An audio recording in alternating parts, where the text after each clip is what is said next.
نحمده ونستعينه ونستغفره ونؤمن به ونتوكل عليه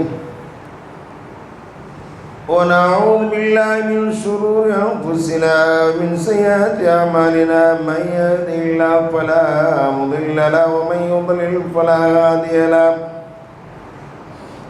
ونشهد أن لا إله إلا الله وحده لا شريك له ونشهد أن محمدا عبده ورسوله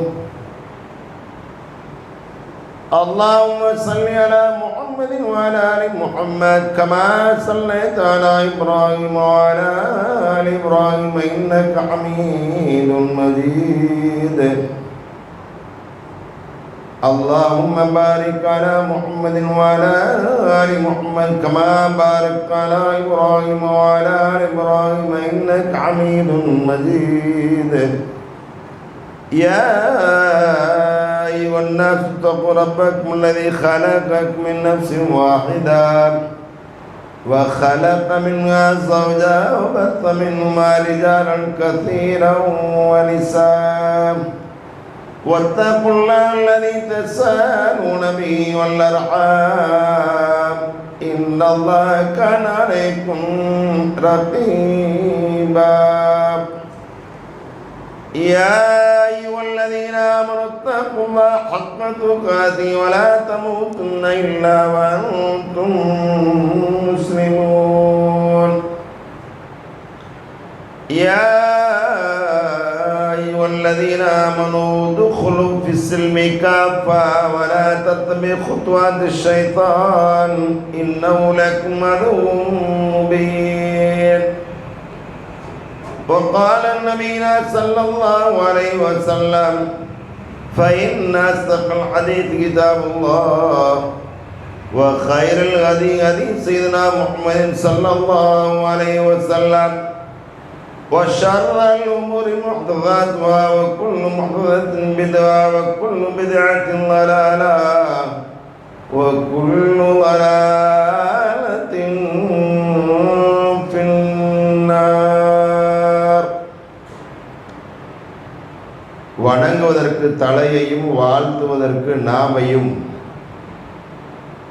சிந்திப்பதற்கு அறிவையும் செயல்படுவதற்கு உறுப்புகளையும் தந்த எல்லாம் உள்ள அல்லாஹ்வுடைய திருப்பெயர் போற்றி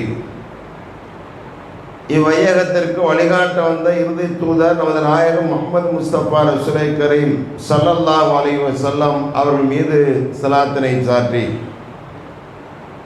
அன்னார்தம் அடிச்சுவடுகளை பின்பற்றி நடந்த அவர்களது குடும்பத்தார் சத்திய சீலர்களான சஹாபா பெருமக்கள் தாபீன்கள் தபவு தாபீன்கள் சங்கைக்குரிய இமாம்கள் இறைநேச செல்வர்கள் இறையருள் பெற்ற நல்லடியார்கள் இங்கே குழும்பியிருக்கிற பெரியவர்கள் சகோதரர்கள் தாய்மார்கள் சகோதரிகள் உங்கள் யாவர் மீதும் இறைவனின் சாந்தியும் சமாதானமும் அவனது அன்பும் அருளும் என்றென்றும் நிலவட்டுமாக என்று பிரார்த்தித்து என் உரையை ஆரம்பம் செய்கிறேன். அல்லாஹ்வும் அல்லாஹ்வுடைய தூதர் நபிகள் நாயகம் ஸல்லல்லாஹு அலைஹி வஸல்லம் அவர்களும் நமக்கு எதை ஏவிருக்கின்றார்களோ அத்தகைய நற்கிரிகைகள் யாவையும் எடுத்து நடந்தும் அல்லாஹ்வும் அல்லாஹ்வுடைய தூதர் நபிகள் நாயகம் ஸல்லல்லாஹு அலைஹி வஸல்லம் அவர்களும் நம்மை விட்டும் எதை தடுத்திருக்கின்றார்களோ அத்தகைய தீய காரியங்கள் அனைத்திலிருந்தும் விலகி நடப்பதற்கு முதலில் எனக்கும் உங்களுக்கும் வசியத் செய்கிறேன். அன்பிற்கினியவர்களே, அல்லாஹ்வுடைய மிகப்பெரும் அருள், அவன் நம்மீது புரிந்திருக்கிற கருணை, இன்றைய நாளுடைய ஜும்மாவிலே கலந்து கொள்வதற்குண்டான வாய்ப்பை, அதிலும் குறிப்பாக இமாம் மிம்பரில் ஏறுவதற்கு முன்னமே வருகை தந்து அந்த ஜும்மாவுடைய ஒட்டுமொத்த சிறப்பையும் அடைவதற்குண்டான வாய்ப்பை நமக்கு வழங்கியவைக்காக நாம் நன்றி செலுத்த கடமைப்பட்டவர்களாக இருக்கிறோம். ஏனென்றால் அல்லாஹ் தனது அருமறையாம் திருமுறையிலே யாய் உள்ளதீன் ஆமனும் இதான் ஊதியல் இஸ்ராத்மி யோமில் ஜும்மா, ஜும்மாவிற்காக அழைக்கப்பட்டால் பசவ் இலா திக்ரில்லாஹி வதருல் பைஅ, வியாபாரத்தை விட்டு விட்டு அல்லாஹ்வை நினைவுறும்பால் விரைந்து சாப்பிடலாம் வரக்கூடாது, விரைந்து வந்து விடுங்கள். பஸ்அவ் இலா திக்ரில்லாஹ் வதருல் பைஅ, தாலிக்கும் ஹைருல் லக்கும், அதுதான் உங்களுக்கு சிறந்தது. நீங்கள் அறிந்தவர்கள், தாலிக்கும் ஹைருல் லக்கும் இன் குன்தும் தாலமுன், நீங்கள் அறிந்தவர்களாக இருந்தால், புத்தி இருந்துச்சுன்னா அப்படின்னு அறிவுள்ளவர்களாக நீங்கள் இருப்பீர்களே, ஆனால் எதான் சிறந்தது? வியாபாரத்தை விட்டுறணும், இங்கே வந்துடணும். எதற்கு வந்துடணும்? அல்லாஹ்வை நினைவு கூறுவதற்கு வந்துடணும். அப்படி நினைவு கூறுவதற்கு வருவதற்குண்டான எச்சரிக்கை எல்லா ஜும்மாக்களிலும் இமாம்கள் சொன்னாலும் கூட அதை புறக்கணித்து விட்டு புறந்தள்ளி விட்டு உலக விஷயங்களிலே மூழ்கி புகழ்ந்து நம்மை காப்பாற்றி அவன் இல்லத்திற்கு வர வைத்திருக்கிறான். அதற்காக நாம் நன்றி செலுத்த கடமைப்பட்டவர்களாக இருக்கும். இன்றைக்கு நமக்கு எடுத்திருக்கிற தலைப்பு, நபிகள் நாயகம் ஸல்லல்லாஹு அலைஹி வஸல்லம் அவர்களும் சரி, அவர்களுக்கு முந்தி இருந்த நபிமார்களும் சரி, எந்த வேதத்தை கொண்டு வந்தார்களோ அந்த வேதங்களை எல்லாம் நம்ப வேண்டும் என்பதிலே நமக்கு சிறு பிராயத்திலே கற்றுத்தந்தார்கள். சொன்னாங்களா இல்லையா? சின்ன பிள்ளையிலேயே ஆமன்து பில்லாஹி வ மலாயிகத்திஹி வ குதுபிஹி. குதுபுனா என்னது? வேதங்கள். வேதம்னா என்ன? அதை நம்ம சிறு பிராயத்தில், உங்கள் காலங்கள் நீங்கள் படித்தீர்களா தெரியாது, நாங்களெல்லாம் சிறு பிள்ளையில் எஸ்என்எல் குரானை காகிதா தூக்கிட்டு மர்சாவுக்கு போகும்போது வீட்டில் விரட்டி விடுவாங்களா? அப்படி பள்ளியாசலுக்கு மர்சாவுக்கு போனோம்னா கொஞ்சம் நேரம் பாடம் கேட்பார். அஜரத்து ஸ்கூல் பிள்ளைகளுக்கு இந்த ரைம்ஸ் படின்னு சொல்கிற மாதிரி சொல்லிடுவார். வேதத்தை சொல்லு, களிப்பாக்கள் எத்தனை சொல்லு, மதுகபுகளை சொல்லு அப்படின்னு சொல்லி கொடுப்பார், சொல்லுவார். அவருக்கு டைம் பாஸ் ஆகணும்னா என்ன சொல்லுவார்? வேதங்கள் 4, தௌராத் மௌசா புராணி, சபூரு தாவூது யூனானி, இஞ்சில ஈசா சுரியானி, ஃபுர்கான் முகமது அரபானி. தௌராத் வேதம் மூசா நபிக்கு அபரானி பாசையில், ஜபூர் வேதம் தாவூது நபிக்கு சுரியானி பாசையில், இஞ்சில் வேதை சபூர் தாவூது யூனானி பாசையில், இஞ்சில் வேதம் ஈசா நபிக்கு சுரியானி பாசையிலும், முகமது ஃபுர்கான் வேதம் முகமது நபிக்கு அரபி பாசையில் இறக்கப்பட்டது அப்படின்னு சொல்லி முடிச்சுக்கோம். அந்த குரான், அதை பற்றி அல்லாஹ் குரான் என்ன சொல்கிறான்? வலக்கது யஸ்ஸர்னல் குரான், இந்த குரான் மிக எளிமையாக ஆக்கியிருக்கிறோம் என்று சொல்கிறான். அந்த குரான் யாருக்காக என்று சொல்கிறான்? ஹுதல் லின்னாஸ், மனித சமுதாயம் ஒட்டுமொத்தத்திற்காகவும் சொல்கிறான். ஆனால் ஒட்டுமொத்தம் இந்த உலகத்திலே குரானை ஏற்றுக்கொண்டிருக்கிறார்கள் என்று சொன்னால் ஏற்றுக்கொள்ளவில்லை. ஒரு சாரார் யாரெல்லாம் அல்லாஹ் லா இலாஹா இல்லல்லாஹ் முஹம்மது ரசூலுல்லாஹ் என்று சொன்னோமோ அவர்கள் நாமெல்லாம் அந்த குரானை நம்பினால்தான் முஸ்லீம், இல்லாட்ட ஈமானில் இல்லைன்னு அர்த்தம், நாம் முஸ்லீமாக இல்லைன்னு அர்த்தம். அப்போ அந்த குரானை நம்பி இருக்கிற நாம குரானை படித்திருக்கிறோமா என்பதுதான் வேதனைக்குரிய விஷயம். எப்படிங்க? எல்லாத்தையும் குரானை படித்திருக்கிறோம். எந்த குரான் நமக்கு வழிகாட்டும் என்று ஹுதல் லின்னாஸ் என்று சொல்கிறானோ அல்லாஹ், அந்த குரானை நாம் படித்திருக்கிறோமா என்று நாம் ஆய்வு செய்வோமேயானால் படிக்கத்தான் இல்லை. நிறையா மக்கள் அதில் ஹீரோ என்கிறத விட ஜீரோவாகத்தான் இருக்கிறார்கள். ஆனால் என்ன சொல்கிறாங்க? நாங்கள் குரானை நம்பி இருக்கிறோம், குரான் அல்லாஹ்வுடைய வேதம் என்று சொல்கிறார்கள். அல்லாமல் அந்த குரானை படிக்காதவர்களாகத்தான் இருக்கிறார்கள். ஆனால் அல்லாஹ் என்ன சொல்கிறான்? கல்வியை பற்றி சொல்கிற போது நபிகள் நாயகம் ஸல்லல்லாஹு அலைஹி வஸல்லம் அவர்களுக்கு சொல்லுகிறான், ரப்பி ஜித்னி இல்மா, இறைவா எனக்கு கல்வி ஞானத்தை அதிகமாக்கித்தா என்று கேளுங்கள் என்று நபிகள் நாயகம் ஸல்லல்லாஹு அலைஹி வஸல்லம் அவர்களுக்கு அல்லாஹ் குல், நபியை நீங்கள் சொல்லுங்கள், ரப்பி ஜித்னி இல்மா, இறைவா எனக்கு கல்வி ஞானத்தை தா என்று கேளுங்கள் என்று சொல்கிறார். அப்படி கல்வி ஞானத்தை தா என்று சொல்லி உலக கல்வியையும் மார்க்க கல்வியையும், அதாவது உலக கல்வி மட்டுமா என்று சொன்னால் இல்லை, மார்க்க கல்வி அவசியம் என்பதை புரிந்து கொள்ள வேண்டும். அதனால உலக கல்வி வேண்டாம், மார்க்க கல்வி இதெல்லாம் ரொம்ப புறக்கணித்த நிலையில் இன்றைக்கு இருக்கிறார், அது உண்டு. ஆனால் உலக கல்வி வேண்டாம் என்று இஸ்லாம் சொல்லவே இல்லை. இஸ்லாம் உலக கல்வி வேண்டாம்னு சொல்லுதா? ஆனால் இஸ்லாம் தடை செய்யாத அந்த கட்டாயப்படுத்தி இருக்கிற இந்த மார்க்க கல்வியை என்ன செய்யுது? புறக்கணித்தவர்களாகத்தான் இருக்கிறார்கள். அதைத்தான் நபிகள் நாயகம் ஸல்லல்லாஹு அலைஹி வஸல்லம் அவர்கள் கூட சொல்கிற போது, துன்கவுல் மர்அத்துலி அர்பைன் லி மாலிகா வலி ஹசபிகா வலி ஜமாலிகா வலி தீனிகா ஃபல்ஃபர் பிதாத்தி தீன் தரிபத் யதா என்று சொன்னார்கள். நீ பெண் என்பவர் 4 விஷயங்களுக்காக திருமணம் முடிக்கப்படுகிறார். இப்படி துன்கால் மரத்தில் அருபிலி மால், பொருளுக்காக, பணம் இருக்கா, அந்த வீட்டில் பொண்ணு கட்டு அடிக்குறுக்கா எல்லாரும் போய்கிட்டே இருப்பாங்க. அந்த வீட்டில் முடிச்சுட்டாங்க வசதியாக இருக்குமே, அந்த வீட்டில் விட்டால் வசதியாக இருக்குமே, பணக்கார வீட்டுக்கு மாப்பிள்ளையாக போயிடுவான், மருமகனாக போயிடும்ட்டு. துன்கால் மரத்தில் அருபிலி மால், பொருள் எடுங்க, பொருள் அப்படின்னு இருக்கும். ஹசபிகா, ஹசபில் என்னது? அவங்க வீட்டில் ஃபேமிலி பேக்ரவுண்டு பெருசு, பொண்ணுக்கு மாமே மச்சான் அவன் நொட்டு வச்சுக்கணே ஐயோ அப்பா ஏகப்பட்டதுடா. நமக்கு குழந்தை வந்துச்சுன்னு வச்சுக்கோ மாமே சீரா அள்ளிக்கிட்டு வரும். எப்படிங்க அவங்க சின்னம்மா பெரியம்மா அந்த இது அதுதான் ஹசப்பு வம்சவழி. அது பெருசு. நம்ம கவுன்சிலர் இருக்குன்னா நம்ம சொந்தக்காரன் ஓட்டு போட்டாலே கவுன்சில் ஆகிடலாம். அவ்வளோ பெரிய கூட்டம் அங்கே போய் பொண்ணு எடுப்பான். அப்படின்னு கேட்க சில பேர் திருமணம் முடிப்பார்கள், சில பெண் திருமணம் முடிக்கப்படுவார். ஒலி ஜமாலிகா அழகுக்காக சிலர் திருமணம் முடிக்கப்படுவார்கள். நிறைய பேர் அப்படித்தானே அழகாக இருக்கணுங்க, கண்ணுக்கு பார்க்க அவர் மாதிரி இருக்கணும், அது மாதிரி இருக்கணும், இது மாதிரி இருக்குன்னு நினைக்கான். உங்கண்ணுக்கு தானே இருக்கணும், வேறவங்களுக்கு இருக்க வேண்டியதில்லை. வேறவங்க பார்த்து ஆச்சரியப்படுகின்ற அளவுக்கு இருக்கணுமா? அப்படியா முடிக்கணும்னு சொன்னாங்க ரசூல் ஸல்லல்லாஹு அலைஹி வஸல்லம். சொன்னார்கள் ஃபதுஃபர் பிதாத்தித்தீன் தரிப். அதனால் அழகாக இருக்கலாம் முடிக்காதுன்னு சொல்ல வரலாங்க. ரசூல் ஸல்லல்லாஹு அலைஹி வஸல்லம் சொன்னது சொல்கிறேன். ஃபதுஃபர் பிதாத்தித்தீன் தரிபத் யதா. என்ன சொன்னாங்க? நீ மார்க்கப்பட்டுள்ள பெண்ணை திருமணம் செய்து கொள், வாழ்க்கையில் வெற்றி அடைவாய். அவன் மார்க்கப்பட்டா என்ன தெரியணும்? மார்க்கப்பட்டா என்ன தெரியணும்? குர்ஆன் ஹதீஸ் தெரியணும். முதல்ல குர்ஆனை தெரியணும். என்ன தாங்க தெரியணும்? குர்ஆனை தெரியணும். நான் இப்போ கேட்குற இதே பள்ளியில் அமர்ந்திருக்கிறோம். நீண்ட நெடிய நாளுக்கு பின்பு உங்களை எல்லாம் சந்திக்கின்ற ஒரு வாய்ப்பு. முதலில் தௌஹீத் முறைப்பிரகாரம் ஜும்மாவை ஆரம்பித்து வைத்த ஒரு பாக்கியம் நமக்கு கிடைத்தது, அல்ஹம்துலில்லாஹ். அதை தொடர்ந்து உங்களை மீண்டும் நீண்ட நெடிய நாளுக்கு பின்பு சந்திக்கிற வாய்ப்பு இப்போ நமக்கு இருக்கிற வருத்தமெல்லாம் நாம் எங்கெல்லாம் போய் நசீத் செய்தோம் அந்த இடங்களெல்லாம் எல்லாருக்கும் குர்ஆன் ஓத தெரியுமாங்க? சொல்லுவாப்பா. தென்காசிலாம் இப்போ என்ன நிலைமைன்னு தெரியுமா? பேரனும் பேத்தியும் மார்சாவுக்கு போகிறாங்க ஒரு பள்ளிக்குள்ளே. பேரனும் பேத்தியும் போகிறாங்க. மகன் அந்த பிள்ளை தாப்பனாரும் வர்றான், இவரை பற்றி அத்தாவும் வர்றாரு. எத்தனை பேர் வீட்டுக்கு போத வர்றாங்க காலையில்? எல்லாரும் பேரன் பேத்தி ஒரு புறம், மகன் ஒரு புறம், இவர் ஒரு புறம், வாப்பா ஒரு புறம். 50 வயசு 55 வயசு குர்ஆனை தூக்கிட்டு எஸ்எல் குர்ஆனோட பள்ளியாசுக்குள்ளே நுழைகிற போது காலையில் பார்க்கிறது அல்லாஹ். இப்போ அவர்களுக்கு வருத்தம் தெரிகிறது. என்ன வருத்தம் தெரியும் தெரியுமா? நான் சிறு பிராயத்தில் இருக்கும்போது குர்ஆன் படிக்கலையே, இவ்வளோ தூரத்திற்கு மோசமாக இருந்து விட்டேனே, இப்போ எனது நாட்களை சில வார்த்தைகள் சில அறுப்புகள் நுழைய மாட்டுக்கு கவலையாக இருக்கிறது. எல்லாரும் குர்ஆனை ரம்யமாக ஓதுகிற போது நான் கேட்பதற்கு மகிழ்ச்சியாக இருக்கிறது, ஆனால் எனக்கு ஓத தெரியும் வருத்தம் இருக்கிறது, நான் ஓதிக்கிட்டு இருக்கேங்க. நபிகள் நாயகம் ஸல்லல்லாஹு அலைஹி வஸல்லத்துக்கு தாங்க குர்ஆன் இறங்குச்சா இல்லையா? அப்துல்லாஹ் இப்னு மஸ்ஊத் ரலியல்லாஹு அன்ஹுவை கூப்பிட்டு நபிகள் நாயகம் ஸல்லல்லாஹு அலைஹி வஸல்லம் சொன்னார்கள், அப்துல்லாஹ் இப்னு மஸ்ஊத் அவர்களே, நீங்கள் குர்ஆன் எனக்கு ஓதுங்கன்னாங்க. அல்லாஹ் அக்பர்.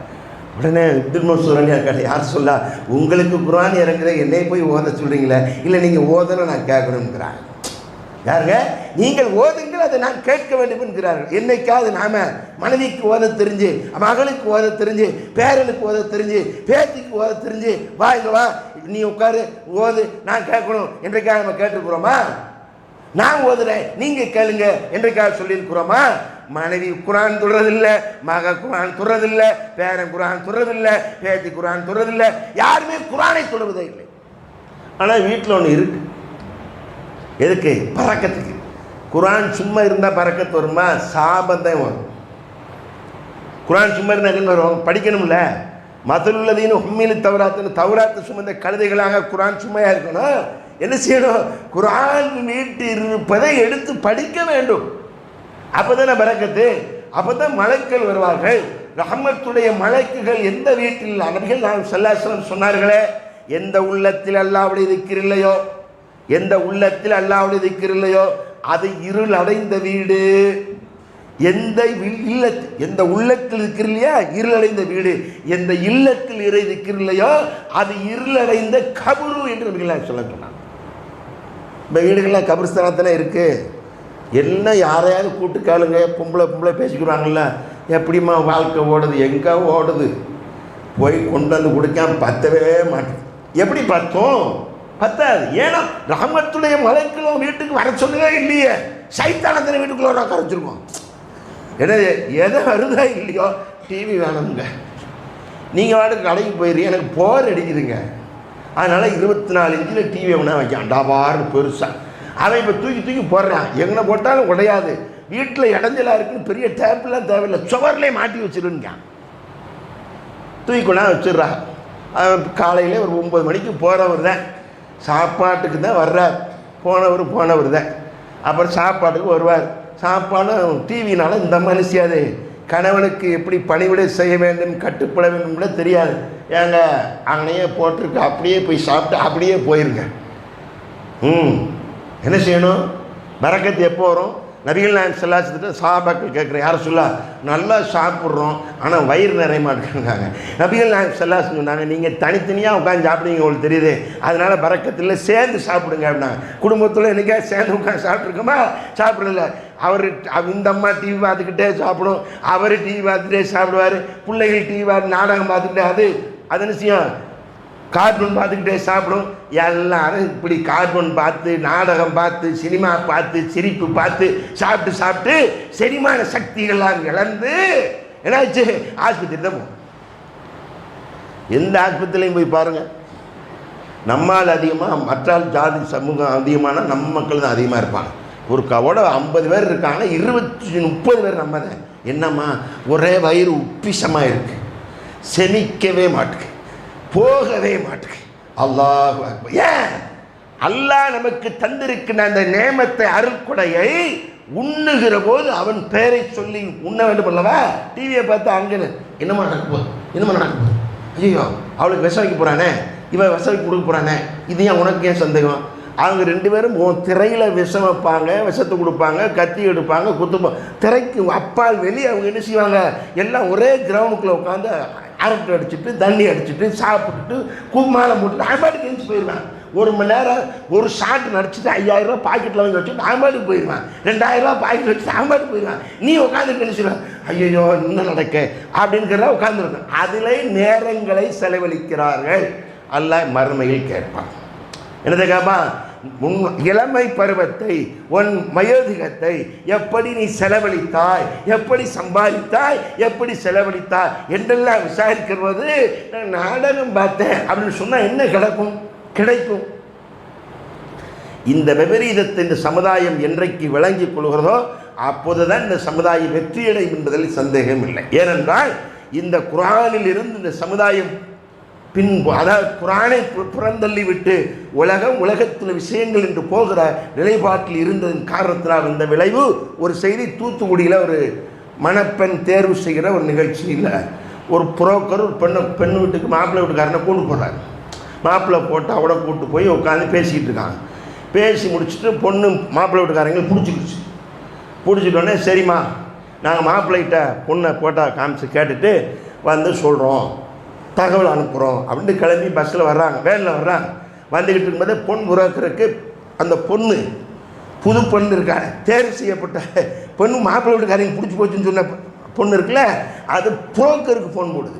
மாப்பிள்ளை வீட்டுக்காரனுக்கு இல்லை, புரோக்கருக்கு. நீ கொண்டு வந்திருக்க அந்த மாப்பிள்ளை சினிமா நடிகளில் ஒருத்தன் பேரை சொல்லி அவன் மாதிரி இருக்கணும். யார் மாதிரி இருக்கணுமா? அவன் மாதிரி இருக்கான். அவன் தான் ஏதோ ஒரு படத்தில் பொண்டாட்டியை தாங்குறானா, கை மேலே தூக்கி வச்சு கணிச்சிக்கிறானா, பார்க்குறானா. அப்படி இருந்தால் மாப்பிள்ளை வரணும், இல்லைன்னா அந்த மாப்பிள்ளை வேண்டாம். காரணம் என்ன? வரலாற்றை படிக்கலை, குர்ஆனை படிக்கலை. அவன் மூமினாக இருக்கணும், அவன்கிட்ட இறையச்சம் இருக்கணும், அவன் என்ன செய்யணும்? தொழுகையாளியாக இருக்கணும், ஹலால் ஹராமை பேணணும், அப்படிப்பட்ட பண்பாளனாக இருக்கணும். அப்படி மாப்பிள்ளை வேண்டும் என்று சொல்லுகின்ற பண்பை அந்த சகோதரி படிக்காதனால சினிமா நடிகனை சொல்கிறது, அவர் மாதிரி எனக்கு மாப்பிள்ளை இருக்கணும் அப்படின்னா ரிட்டர்னில் பதில் சொல்லு, இல்லாத சொல்லாத. உம்மு சுலைம் ரலியல்லாஹு அன்ஹா அவர்களுடைய வரலாறு என்ன? உம்மு சுலைம் ரலியல்லாஹு அவர்களுக்கு முதல் கணவர் மாலிக். அவர் இஸ்லாத்தில் இல்லை. இஸ்லாத்துக்கு வர்றதற்கு முந்தி திருமணம் நடந்தது. இஸ்லாம் தடை செய்வதற்கு முந்தி அப்படி உறவுகள் இருந்துச்சு. நபிகள் நாயகம் ஸல்லல்லாஹு அலைஹி வஸல்லம் மகள்கள் கூட என்ன செய்யப்பட்டிருந்தாங்க? அபூலஹபுடைய மகள்களுக்கு திருமணம் முடிச்சு கொடுத்துருப்பட்டிருந்தாங்களா இல்லையா? களிமா சொன்னதுக்கு முன்னாடி என்ன செஞ்சாங்க? அல்லாஹ் தடை செய்ததுக்கு முன்பு இஸ்லாத்தில் முஷ்ரிக்குகளை திருமணம் முடிக்கலான்னு தடை செய்ததுக்கு முன்னாடி என்ன ரிட்டர்னில் அழைச்சிக்கிட்டாங்க. என் மகளை கொடுத்துருங்க அப்படின்னு சொல்லி என்ன பெற்றுக்கொண்டார்கள். உம்மு சுலைம் அவர்கள் இஸ்லாத்தில் இருக்காங்க, அபூ தல்ஹா இஸ்லாத்தில் இல்லை. அபூ தல்ஹா உம்மு சுலைமை திருமணத்துக்கு அந்த இவர் இருக்கார் மாலிக், அனஸ் இப்னு மாலிக் அதிக ஹதீஸ்களை அறிவிக்கிறார். அனஸ் சொல்றார், ரசூல் ஸல்லல்லாஹு அலைஹி வஸல்லம் 10 ஆண்டுகள் பணி செய்தார்கள் அல்லவா? அந்த அனஸ் ரலியல்லாஹு அன்ஹுடைய தாய் உம்மு சுலைம், அவருடைய தந்தை மாலிக் இருக்காரா? அவர் இஸ்லாத்தில் வர்றதுக்கு முந்தையே இவங்க திருமணம் முடிச்சிருந்தாங்க, இவங்க இஸ்லாத்தில் இருக்காங்க, இருந்தாலும் அவங்க அனுமதி இருந்துச்சு. அதே நேரத்தில் ரசூல் ஸல்லல்லாஹு அலைஹி வஸல்லம் செய்திகளை கேட்டு கேட்டு கேட்டு அனஸ் ரலியல்லாஹு அன்ஹுவுக்கு உம்மு சுலைம் அவர்கள் சிறு பிராயத்திலே அதை ஊட்டுவார்கள். மார்க்க கல்வி அதை ஊட்டணும். இன்றைக்கி நம்ம எப்படி ஊட்டிக்கிட்டு இருக்கோம் சொல்லுங்க பார்ப்போம். நம்ம மனைவி நம்ம பெண்கள் தன் குழந்தைகளுக்கு எப்படி சோறு ஊட்டுவாங்க சொல்லுங்கள். ஐயோ ஏன் காக்கிய நாடகம் பார்த்துக்கிட்டு இருக்கானா இடைஞ்சலாக இருக்குமா? அதனால் நிச்சயம் எருமை வா பிள்ளைய கூப்பிடுவாங்க, எருமை சைத்தான் அதே இதே வந்து தின்னு தொலை அப்படின்பாங்க. பிள்ளைங்க பிள்ளை இல்லாத தாய் எத்தனை பேர் ஏங்கி தவித்து கதறி கொண்டிருக்கிறார்கள் என்பதை கூட அறியாமல் வா தின்னு தொலை, கொள்ளையில் போயிடுவேன், பேயில போயிடுற, என்னை போட்டு தொந்தரவு பண்ணிக்கிட்டு இருக்க, சீக்கிரம் வந்து சாப்பிட்டு தொலை, இதுவா? அல்லாஹ் அக்பர். 10 வயதானுடைய நபிகள் நாயகம் ஸல்லல்லாஹு அலைஹி வஸல்லம் உம்மு சுலைம் அவர்கள் கொண்டு வந்து யாரை சொல்லலாம், என் பிள்ளைக்கு அறிவை ஊட்டுங்கள். அனஸ் அவர் கணவர் இருக்கிற அந்த காலகட்டத்தில் ரசூல் ஸல்லல்லாஹு அலைஹி வஸல்லம் எந்த மார்க்க ஞானத்தை பெற்று வந்தார்கள் உம்மு சுலைம் அவர்கள் பிள்ளை சொல்லிக் கொடுப்பாங்க. பிஸ்மில்லா சொல்லி சாப்பிடு, என்னைக்கா சொல்லியிருக்கோமா? வாயை திறந்து தொலைடா அப்படின்னு கிளிக்கும். என்ன செய்கிறோம் என்ன செய்கிறோம்? ஏன்னா நம்ம நாடகம் பார்க்குற கிடைஞ்சலாக இருக்கான், வேகமாக இருக்கும், கஷ்டமாக இருக்கும். என்ன செய்கிறோம்? அப்படி சொல்கிறோம். அவங்க பிஸ்மில்லா சொன்னால் என்ன நடக்கும்? நான் சிறு பிராயத்தில் மரச மாணவர்கிட்ட கேட்குறேன், பிஸ்மில்லா சொல்லி சாப்பிட்டியா? அண்ணா மறந்துட்டேன் அஜரத்துன்னுப்பேன். என்ன சொன்னால் மறந்துட்டேன் அஜரத்துன்னுப்பேன். சாப்பாட்டை பார்த்தோன்னே ஏன்னா சைத்தான் சொல்ல விட மாட்டான். அப்போ காரணம் என்ன? தாய் சொல்லணும், சாப்பாடு வச்சாச்சா பிஸ்மில்லா சொல்லுதா அப்படின்னு சொல்லணும். அப்படி சொன்னால் என்ன நடக்கும்? நபிகள் நாயகம் ஸல்லல்லாஹு அலைஹி வஸல்லம் சொல்கிறாங்க, ஒருவர் தன் வீட்டிற்கு நுழைகிற போது ஒரு ஓதுற துவா இருக்குது, வீட்டை விட்டு வெளியேறும் ஒரு துவா இருக்குது, வீட்டுக்கு உள்ளே போகும்போது ஒரு துவா இருக்குது. முதல்ல வீட்டுக்கு வரும்போது சலாஞ்சொலி பழகி கொடுக்கணும். எத்தனை தாய்மார்கள் சலாஞ்சொலி பழகி கொடுத்துருக்காங்க சொல்லுங்க பார்ப்போம். அதெல்லாம் வேண்டாம், good morning, good evening, good night சொல்லு அப்படின்னு இருக்காங்க. எப்படி இருக்காங்களா இல்லையா? இங்கிலீஷ் மீடியத்தை சேர்த்து விட்டு நம்ம தாய்மார்கள் படுற பாடு தெரியுமா? அல்லாஹ் அக்பர். அந்த பிள்ளை இங்கிலீஷ் மீடியத்தில் போய் முதல் நாள் 2 நாள் தான் ஆயிருக்கும், 3ஆம் நாள் பக்கத்தை விட்டு பாத்திமா, அடுத்த விட்டு ஆமீனா, எதிர்த்து விட்டு கதிஜா எல்லாத்தையும் கூப்பிட்டு வச்சுக்கிட்டு என் பிள்ளை இன்றைக்கி படிச்சுட்டு இங்கிலீஷ் மீடியத்துலேருந்து வர்றான்னு சொல்லிட்டு அந்த மாதிரிலாம் கூப்பிட்டு வச்சுக்கிட்டு அந்த பையோடு வருவேன். என்னதான் நடந்துச்சுன்னே தெரியாத அளவுக்கு ஓடி வருவேன், திடுப்பிட்டு வந்தவொடனே அப்படின்னு பாட்டு, உங்கள் மிஸ்ஸு என்ன சொல்லி கொடுத்தாங்க, மிஸ்ஸு என்ன சொல்லி கொடுத்தாங்க சொல்லு. அவன் ஏன்டா இப்படி போட்டு பூரா திணிச்சில் வச்சுருக்குது, முதல் நாள் ஷூ திணிச்சிருக்குது, சாக்ஸு திணிச்சிருக்கு, இதை பாரு நெருக்கி டையை கட்டி விட்டுருக்கு, கண்டது களி அது எல்லாமே வேத்து விறுவிறுத்து போய் வருவாங்க. உண்மையை சொல்லி கொடுக்கலையா? அம்மாட்ட சொல்லு, அம்மா இல்லை மம்மின்னு சொல்லுது. அல்லாஹ் அக்பர். அம்மான்னு சொல்லக்கூடாதா? மம்மி ரொம்ப சந்தோஷம். அமீனா பார்த்தியா இப்படிலாம் மம்மின்னு சொல்லிட்டான், மாமியா பார்த்தீங்களா பாப்பான்னு சொல்லிடக்கூடாது, டாடின்னு சொல்லு. என்னைக்காவது சலான்னு சொல்லுன்னு சொல்லி கொடு. முதல்ல என்ன சொல்லிக் கொடுக்கணும்? வீட்டுக்குள் நுழைந்த உடனே சலாம் சொல். நபிகள் நாயகம் ஸல்லல்லாஹு அலைஹி வஸல்லம் சொல்கிறார்கள், ஒருவன் சலாம் சொல்லிவிட்டு வீட்டுக்குள் நுழைந்த உடனேயே பிஸ்மில்லாஹி வலஜனா வ பிஸ்மில்லாஹி ஹரஜனா வ அலா ரப்பினா தவக்கல்னா என்கிற பிரார்த்தனை ஒருவன் ஓதிவிட்டு கைகால் அலம்பி அதற்கு பின்பு உணவில் உட்கார்ந்து பிஸ்மில்லா சொல்வானே, ஆனால் சைத்தான் இருக்கான்ல, சைத்தான் அவன் சொல்வானா, மற்ற சைத்தான்களுக்கு சொல்வானா, டே இந்த வீட்டில் நமக்கு திங்கிறதுக்கும் வழி இல்லை, தங்குறதுக்கும் வழி இல்லை, வாங்க வேற வீடு பார்ப்போம், ஓடிடுவான். யார் ஓடுவா? சைத்தான் ஓடுவான். நபிகள் நாயகம் ஸல்லல்லாஹு அலைஹி வஸல்லம் சொல்கிறாங்க. நம்ம என்னைக்கு சொல்லி கொடுத்தோம்? என்னைக்கு பிஸ்மில்லா சொல்லி சாப்பிட்டா தானே அவன் சாப்பிட்ற. ரசூல் ஸல்லல்லாஹு அலைஹி வஸல்லம் சொல்கிறாங்க, ஒருவன் பிஸ்மில்லா சொல்லிவிட்டால் சைத்தானுக்கு உணவு தடையாயிடும், அவன் தொட முடியாது. ஏன்? அல்லாஹ்வின் பெயர் சொல்லி சாப்பிட்றான். நாம் பிஸ்மில்லா சொல்லாமல் சாப்பிட்றதுனால தான் 25 கிலோ அரிசி 10 நாளில் காலி ஆகுது. ஏன்னா இவரும் பிஸ்மில்லா சொல்கிறது இல்லை, அந்த அம்மாவும் பிஸ்மில்லா சொல்கிறது இல்லை, அவரும் பிஸ்மில்லா பிள்ளைகளும் சொல்கிறது இல்லை. எல்லாம் உட்காருங்க சொல்லுங்கள். எப்படி இதை எப்போ சொல்லிக் கொடுப்பாங்க? மார்சாக்கு அனுப்புனா, குரான் படிக்க அனுப்புனா சொல்லி தருவாங்க. பெரியவர்கள் அந்த மார்க்க கல்வி கற்காமல் இருந்தால் அதற்குண்டான ஏற்பாடுகளை பொறுப்பாளர்களை வச்சு செஞ்சு, நீங்களும் நான் சொன்ன மாதிரி எல்லாரும் பள்ளியாசல் வரணும், குரானை படிக்கணும், மார்க்க ஞானங்களை தெரிந்து கொள்ளணும், அதை புரிந்து அதன்படி செயல்பட்டால் வீட்டில் பரக்கத். இல்லை என்றால் இருள். எவ்வளோ வேணாலும் வருமானம் வந்தால் பத்தாது. ஏன் பத்தாது? அல்லாவை நினைவுறுவதே இல்லை. அல்லாஹ் சொல்கிறான், லயின் ஷக்கர்தும் லஅஸீதன்னக்கும் ஃபதுக்குருனி, என்னை நினையுங்கள் அது குறுக்கும் உங்களை நினைக்கிறேன். என்ன சொன்னான் அல்லாஹ்? எப்போ நினைக்கணும்? எல்லா நேரத்திலும் நினைக்கணும். சாப்பிடும் போது நினைக்கணும். எப்படி செய்யணும்? சாப்பிடும் போது நினைக்கணும். என்ன சொல்லணும்? பிஸ்மில்லா. யார் கொடுத்த உணவு இது? ரப்புல் ஆலமீன் தந்த உணவு. எர்சுக்கு மையஷாவ் பிகைர் எர்சுக்குன்னு இது ரிசுக் பண்ணுற பொருளாதாரம் எல்லாம் மையஷாவ் பிகைர் ஹிசாப், தான் நாடியவர்களுக்கு அளவின்றி அள்ளி வழங்குகிறான். ஆச்சா, அப்போ என்ன சொல்லணும்? அல்ஹம்துலில்லாஹ், பிஸ்மில்லா. சாப்பிட்டு முடித்தோம், என்ன செய்யணும்? தேங்க்ஸ் சொல்லணும்ல, அல்ஹம்துலில்லாஹ் சொல்லணும்ல. அல்ஹம்துலில்லாஹ். இப்படி என்னைக்காவது நம்ம வீட்டில் நடந்திருக்கான்னு சொல்லுங்கள் ஒரு நிகழ்ச்சி? இல்லை இல்லை. இவர் வாட்டு சாப்பிட்டு போவார், அந்த மாட்டு சாப்பிட்டு போவோம், புள்ள அது வாட்டு சாப்பிட்டு போவோம். அங்கனாங்கன்னா அதாவது சிந்தி சிதறி சின்னாவினமாக கிடக்கும். சாப்பிட்டு முடித்தோடனே நன்றி செலுத்துகிறேன். அப்படி நன்றி செலுத்தினால் என்ன கிடைக்கும்? லயின் ஷக்கர்தும் லஅஸீதன்னக்கும், நீங்கள் நன்றி செலுத்துவீர்களே ஆனால் அல்ஹம்துலில்லாஹ் அப்படின்னு சொல்லிட்டா அல்லாஹ் அந்த ரிஸ்கில் பரக்கத்தை ஏற்படுத்தி விடுவான். அதுக்குத்தான் என்ன செய்யணும்? நாம் முயற்சி பண்ணணும். இந்த காலகட்டங்களில், இப்படி வருகிற காலகட்டங்களில் கையில் எல்லார் கையிலும் சைத்தான் கையில் இருக்குது. இதில் கெட்டது அதிகம் இருக்கிறது, நல்லது இருக்குது, இல்லைன்னு சொல்ல வரல. நமது பிள்ளைகள்கிட்ட எல்லா கையிலையும் வாங்கி கொடுத்தாச்சு. ஆனால் எத்தனை பேருக்கு வீட்டில் எல்லா உறுப்பினர் கையிலையும் ஃபோன் இருக்குது. ஒவ்வொரு ஃபோன்லேயும் 2 சிம் இருக்குது. அந்த ஃபோன் எவ்வளோ ரூபா இருக்கும்? 25, 18, 30 இப்படி இருக்குது. அது ஒரு 6 மாதத்துக்கு 3 மாதத்துக்கு தான். அதுக்கடுத்து என்ன சொல்லுவாங்க, எனக்கு என் படிப்புக்கு அட்வான்ஸ் ஆகிது இல்லை, இதை மாற்றி தாங்கத்தா, டக்குன்னு திரும்ப இருக்க மாற்றி அதை கொண்டு கொடுத்து 25 ரூபாய் இதை போய் 12 ரூபாய்க்கு விற்றுட்டு மீதி பணம் போட்டு என்ன செய்வாங்க? வாங்குவாங்க. அத்தனை உறுப்பினர்கள்ட்டையும் இத்தனை ஃபோன் இருக்கிறது. அத்தனை உறுப்பினர்கள் ஒரு வீட்டில் இருக்கிறாங்க. 5 பேர்னா 5 ஃபோன் இருக்குது. 5லையும் ஒவ்வொருத்தருக்கும் 2 சிம்மோட ஃபோன் இருக்குது. அந்த வீட்டில் எத்தனை குர்ஆன் இருக்குது? 25,000 ரூபா கிடையாது, 10,000 ரூபா கிடையாது, ஏன் 1000 ரூபா கூட கிடையாது. 200 ரூபா, 300 ரூபா, 500 ரூபாய்க்கு உள்ள எத்தனை குர்ஆனுங்க இருக்குது? தர்ஜுமா எத்தனை இருக்குது? தௌஹீதுடைய ஆரம்பத்தில் நிறையா நேரங்கள் நல்ல வீடுகளில் கேட்பாங்க, அஜரத் இந்த மக்காவிலேருந்து கட்சிக்கு போன கொண்டு வந்திருப்பாங்களே குர்ஆனை, ஏதாவது தமிழ் இருந்தால் தாங்க. ஏன் குர்ஆனே இல்லை வீட்டில்? ஒரு 2 லட்சம் மாதிரி தெரியுது ஓசியில், இலவசமாக, காசு கொடுத்துல இலவசமாக அந்த குர்ஆனை இலவசமாக கேட்பாங்க ஃபோனு. அல்லாஹ் அக்பர். இன்னும் பாருங்கள், கொஞ்சம் யோசித்து பாருங்கள் என் அருமை சகோதரர்களே. இவ்வளவு தூரத்துக்கு இங்கே தான் இளைஞர்கள் குறைவாக இருக்காங்க. இருந்தாலும் அது இருக்கிற இளைஞர்கள்ட்ட முடி ஒழுங்காக தெரியுது. ஆனால் எத்தனை இடங்களில் பார்த்தா இங்கே சிறைச்சி விட்ருப்பேன், இங்கே இப்படியே விட்ருப்பேன். யூதர்கள் என்ன செய்கிறான்னா அந்த கலாச்சாரத்தை அப்படியே வச்சு.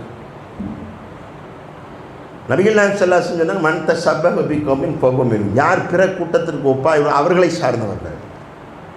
எந்த யூதனாவது அவன்கிட்ட வந்து என்னை மாதிரி முடிவிட்டான்னு சொன்னான்னா சலூன் கடையில் போய் பார்க்கலாம், இதுதான் ரொம்ப ஸ்டைலுங்க, அது இந்த ஸ்டைலுக்கு எவ்வளோங்க? 70 ரூபா, 80 ரூபா, 100 ரூபா வாங்கிட்டு இருந்து இருந்தா இது வந்து 250 ரூபா ஆகும்ப்பா, பரவாயில்ல இருந்தாங்க, இது 300 ரூபா ஆகும்ப்பா. எல்லாம் ஒரே கட்டிங் தான், மேலே கீழே கொஞ்சம் இறக்கி இருக்குது. ஒரு கோயம்புத்தூரில் போய் பார்க்குற ஒரு சலூன் கடையில் முடி இறக்கிட்டே இருக்கா, திடீர்னு ஒரு குப்புறா மாதிரி ஒன்று கமுத்தி விட்டு கரண்டை போட்டு விட்டேன், உள்ளே அப்படியே அதியுது, புகையாக ஒரு சலூன் கடை பூரா. அப்படி ஒரு மெத்தடில் ஒரு முடி வெட்டி கொஞ்ச நேரத்தில் சின்ன எடுத்து பார்த்தா உள்ள கருப்பாக இருந்த முடியல சிகப்பாக மாதிரி அப்படி பொப்புன்னு இருக்கு. என்ன செய்ய? காசு 300, 500, 1000 இப்படிங்க.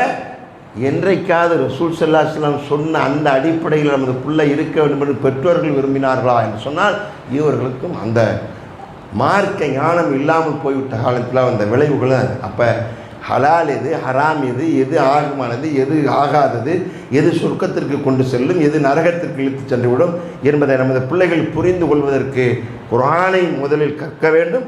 அதன் மூலம் அவருடைய அப்போ தான் நாளைக்கு நம்ம மரணத்திற்கு பின்பு வலதும் சாலிகும் எது உலகு என்று சொல்கிற நபிகள் நாயகம் ஸல்லல்லாஹு அலைஹி வஸல்லம் சொன்ன அந்த பிரார்த்தனைக்குரியவர்களாக, பிரார்த்தனை செய்யக்கூடிய பிள்ளைகளாக நம்ம பிள்ளைகள் இருப்போம். செத்து மரணமாகி தூக்கிட்டு போகும்போது செத்து தொலைஞ்சாண்டா நிம்மதி போ, இனிமேல் நாம் தான் எல்லாம் ராஜா அப்படிங்கிற மாதிரி இல்லாமல் நம்ம விட்டு பிரிந்த தந்தைக்கு நாம் செய்கின்ற மறு உதவி என்னது? துவா தான். நீங்கள் உங்கள் பெற்றோர்களுக்கு செய்யணும், உங்கள் பிள்ளைகள் உங்களுக்கு செய்யணும். அப்படின்னா நீங்கள் உங்கள் பிள்ளைகளை சாலிகான குழந்தைகளாக வளர்க்கணும். அது சாலிகான குழந்தை எப்போ வருவான்னா குர்ஆனை படித்தால், நபி ஸல்லல்லாஹு அலைஹி வஸல்லம் பொன்மொழிகளை படித்தால் வருவார். அதற்குண்டான வாய்ப்பை உள்ளவர்கள் பிள்ளைகளை வைத்திருப்பவர்கள் அந்த பிள்ளைகளை மதரசாக்களுக்கு அனுப்புங்க. இப்போ படிக்காதவர்கள், குரானை படிக்காதவர்கள், அல்லாஹ் குரானை சொல்ற ஒமன் ஆரலான் திக்ரி ஃபைன்னலஹு மஐஷத்தல் அன்கா, யார் நமது உபதேசத்தை புறக்கணித்து விடுகிறார்களோ கஷ்டமான வாழ்க்கை இருக்கிறதுன்னு சொல்கிறான். நாளை மறுமையிலே குருடராக எழுப்புவான். இந்த ஃபோனில் எல்லாத்தையும் தெரிஞ்சோம். இது எப்போ வந்துச்சு? இப்போ இந்த குரான் எப்போ வந்துச்சு? இதில் உள்ள அங்கே அந்த அந்த என்னது அத்துப்படி எல்லாமே அத்துப்படி. அதில் இன்னும் சில பேர் பெருமை பேசுவாங்க. நமக்கு கூட தெரிய மாட்டேங்க, என் பேரன் ஃபோனை எடுத்துங்க சருப்புறம் நோண்டி என்னமோ கொண்டு வந்துடுறாங்க, விவரம் தெரியாதவங்க கொண்டு வந்துடுறானா சின்ன பையன் கேம் விளாட்றதுக்கு, கார்ட்டூன் பார்க்குறதுக்கு. ஆனால் நம்ம என்ன செய்கிறோம்? இன்னும் ஜீரோவாக இருந்து கொண்டே இருக்கிறோம். ஹீரோவாக மாறும். மார்க்க விஷயங்கள் தெரிந்து கொள்ள வேண்டும். மார்க்க விஷயங்கள் புரியாமல் அறியாமல் இந்த உலகத்தில் எதை வர்றோம், இமாம் தக்பீர் கட்டுறாரு குனிகிறோம் நிமிரோன்னு இருந்துடாமல் எல்லா விஷயங்களையும் தெரிந்து கொள்வதற்குண்டான வாய்ப்பை இங்கு உள்ள பொறுப்பாளர்கள் பெரியவர் முதியோர் கல்வி என்ற பெயரிலேயாவது பெரியவர்களுக்கும் குர்ஆன் விஷயம் கற்றுக் கொடுக்கணும். அவர்களும் அது இந்த வாய்ப்பை இழந்து விடக்கூடாது. யாரெல்லாம் அந்த ஆர்வமுடையவர்களாக இருக்கிறீர்களோ அவர்கள் அதற்குரிய பொறுப்பாளர்களை அணுகி இங்கே ஆரம்பித்து குர்ஆனை படிங்க. வரத்தான் செய்யும், யாருக்கும் வராமலாம் இருக்காது, வந்து விடும் என்பதை சொல்லி நிறைவு செய்கிறேன். வாஹிர் தவானா அல்ஹம்துலில்லாஹி ரப்பில் ஆலமீன்.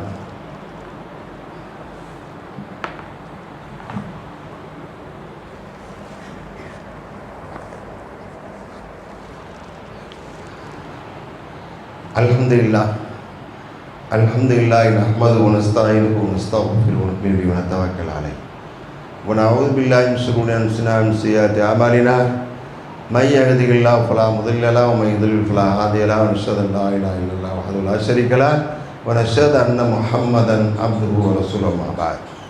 قال الله تعالى في القرآن العظيم والفرقان المجيد أعوذ بالله من الشيطان الرجيم بسم الله الرحمن الرحيم يا أيها الذين آمنوا لا تلهكم أموالكم ولا أولادكم عن ذكر الله ومن يفعل ذلك فأولئك هم الخاسرون. அன்பிற்கினியவர்களே, ஜும்மாவுடைய முதல் உரையில் குர்ஆனை நாம் படித்தாக வேண்டும். குர்ஆன் நமக்கு அருளப்பட்ட மனித சமுதாயத்திற்கு அருளப்பட்ட ஒரு மிக முக்கியமான இன்றியமையாத ஒரு வேதம். மனிதர்களுக்கு நேர்வழி காட்டுவதற்கு என்று சொல்லுகிறான். அதை நாம் ஏற்றுக்கொள்ளவும் செய்திருக்கிறோம். ஆனால் படிக்க தெரியாது என்று சொன்னால் மறுமையில் குருடராக எழுப்புவதாக அல்லாஹ் சொல்லியிருக்கிற எச்சரிக்கைலாம் சொல்லியாச்சு. இப்போ அடுத்து குர்ஆனில் அல்லாஹ் சொல்கிற இந்த வசனம், இப்போ நான் ஓதி காட்டிய வசனம், யா அய்யுஹல்லதீன ஆமனூ ஈமான் உள்ள லா துல்ஹிக்கும் அம்வாலுக்கும் வலா அவுலாதுக்கும் அன் திக்ரில்லாஹ், அல்லாஹ்வை நினைவு கூறுவதிலிருந்து என்ன செய்ய வேண்டாம், பாராமுகமாக நீங்கள் ஆகிவிட வேண்டாம். அப்படின்னு என்ன அர்த்தம்? எதை வச்சுக்கிட்டே எனக்கு மனைவி இருக்குது, மக்கள் இருக்கிறார்கள், செல்வம் இருக்குது, செல்வாய்க்கு இருக்கிறது, என்ன செல்வம் இருக்கிறது செல்வாய்க்கு இருக்கிறது என்கின்ற எண்ணத்தில் இருமாப்போடு இருந்து விடக்கூடாது என்று சொல்கிறான். ஈமான் உள்ளவர்களே, லா துல்ஹிக்கும் அம்வாலுக்கும் வலா அவுலாதுக்கும் அன் திக்ரில்லாஹ், அல்லாஹ்வை நினைவு கூறுவதை விட்டும் உன்னுடைய செல்வமும் உன்னுடைய மனைவி மக்கள் உறவுகள் என்ன செய்ய வேண்டாம், பாராமுகமாக ஆக்கிவிட முடியாது. இவங்க இருக்கிறாங்க, நம்ம ஏன்டா பள்ளியாசல் போகணும், பணம் இருக்குது ஏன்டா பள்ளியாசல் போகணும், ஏன்டா அல்லாண்ட போய் நம்ம தொந்தரவு பண்ணிக்கிட்டே இருக்கணும், அவன்கிட்ட போய் ஏன்டா கேட்கணும் அப்படின்னு இருந்துடாத. அப்படி இருந்தால் ஹாசிரூன், நீ என்ன நஷ்டவாளி ஆகிவிடுன்னு நல்லா சொல்லுவோம். இப்போ உலாய்க்குமுல் ஹாசிரூன், நஷ்டவாளி ஆகிருவீங்க அப்படின்னு நல்லா எச்சரிக்கை செய்கிறான். அதனால் என்ன செய்யணும், பள்ளியாசலுக்கு தொழுகைக்கின்ற 5 நேரம் அழைக்கப்படுகிற போதெல்லாம் வறண்டடிச்சு ஓடியார் என்ன செய்யணும், வேகமாக விரைந்து வந்து என்ன செய்யணும், தொழுகையில் கலந்து கொள்ள வேண்டும். அதிலும் குறிப்பாக ஜும்மாவை பொறுத்த மட்டில் வாசலில் 2 மலக்குகள் நிற்பார்கள். நின்று யாரெல்லாம் வர்றாங்களோ பேர் எழுதுவாங்க. என்ன செய்வாங்க, பேர் எழுதுவாங்க.